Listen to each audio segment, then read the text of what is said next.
আজকে দেখো lesson 3 class 10 এর lesson 3 the passing away of Bapu by নয়নতারা সহগল ওটা আজকে পড়ানো হবে। এখানে বাপুর কোনো কিন্তু ঘটনা বর্ণনা নেই। যে ঘটনা আছে বাপু যেদিন মারা গেল, বাপু যেদিন হত্যা করা হলো, সেদিন ভারতবর্ষের পরিস্থিতি কেমন হয়েছিল সেটাই মেনলি এখানে কিন্তু উল্লেখ করা আছে। ভালো করে দেখবে সবাই। I was having tea at home on the evening of 30th January 1948. দিনটা ছিল 30শে জানুয়ারি 1948। সেদিন কথার কিন্তু চা খাচ্ছিল। When I was called to Birla House by an urgent telephone, আমাকে একটা তৎক্ষণাৎ টেলিফোন করে বিড়লা হাউসে যাওয়ার জন্য অনুরোধ করা হলো। কেন করা হলো? Gandhiji had been shot on his way to a prayer meeting.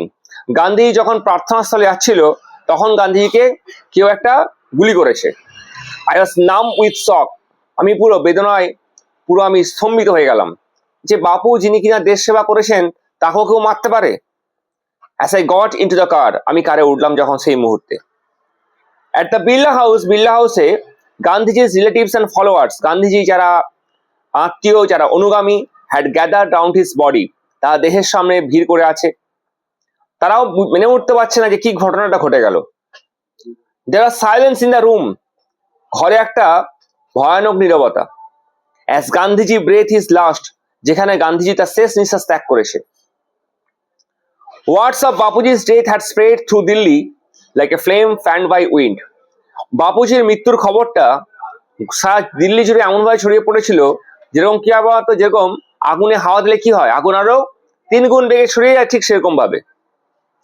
Sad groups of men and women had collected around Birla House, বেদনার্থ দুঃখিত ছেলেরা মেয়েরা সবাই ওখানে জড়ো হয়েছিল।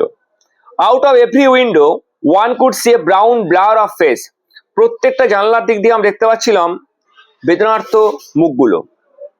শুকিয়ে যাওয়া, did not make a sound, তারা কোনো আওয়াজ করছিল না। আনন্যাচারাল, একটা ভয়ঙ্কর নীরবতা।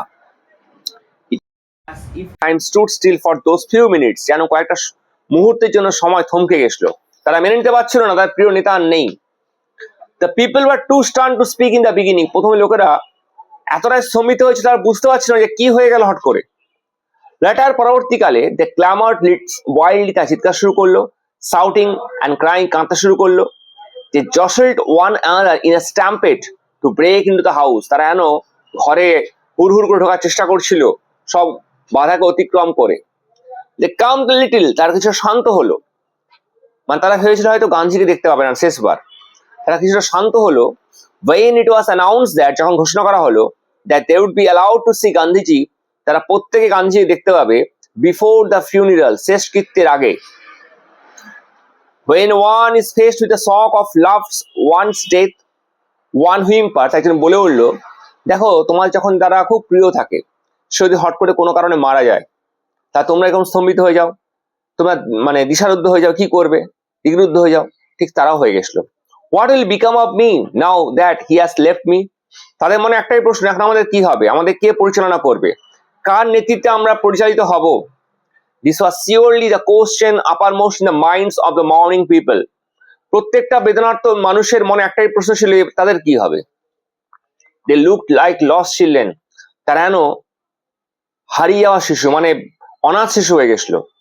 It was the question in many of our hearts as we sat, যখন আমরা বসছিলাম এই প্রশ্নটা প্রায় সবার মধ্যে ছিল। স্টিল শক, তারা বেদনার্থ হয়ে গেছিল, and unbelieving, তারা বিশ্বাস করতে পারছিল না কি ঘটে গেল।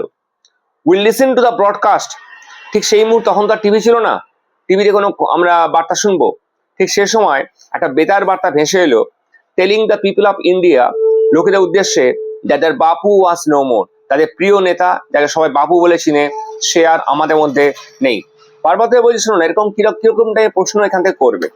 ন্যাচারালি তোমাদের আমি যেগুলো করাচ্ছি অ্যান্সার দ্য ফলোইং কোশ্চেন তো করতেই হবে, এছাড়াও কজ এফেক্ট, তারপরে কি এমসিকিউ, ট্রু ফলস, আর হচ্ছে অ্যান্সার, আর হচ্ছে তোমার হচ্ছে কমপ্লিট দ্য সেন্টেন্সেস। এই 4 ধরনের প্রশ্ন কিন্তু করে দিতে হবে, ঠিক আছে। আজকে পড়ালাম lesson 1 passing away of Bapu.